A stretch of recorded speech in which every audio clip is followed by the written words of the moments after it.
ভুলে গেছো? না তো। খুব চুপচাপ যে। এটাই তো চেয়েছিলে।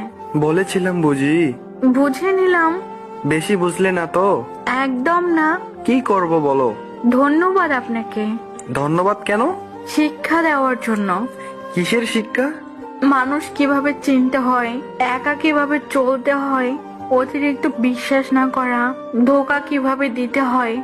আর কিছু? না বলাই থাক। অবহেলা কি বেশি করেছি? একদমই না। ক্ষমা হয় না? আমি তো কেউ না। তুমি আমার সব। তা আজ হাস্যকর। ফিরে চলে এসো প্লিজ। ইচ্ছে নেই। থাকতে পারো আমায় ছেড়ে? দিব্যি তো আছি। এ ভুল আর হবে না। সুযোগ দিতে চাই না। এভাবে বলতে পারলে? বাধ্য হলাম। তুমি আমায় বুঝলে না। চেষ্টা করি না আর। আগে তো সবাই বুঝতে। বোকা ছিলাম তো। তুমি না আমায় ভালোবাসো? ভাবলেও ঘৃণা হয়। আর কষ্ট দিও না। বেইমানের ক্ষমা হয় না। কাছে থাকতে মূল্য দিন। মানুষ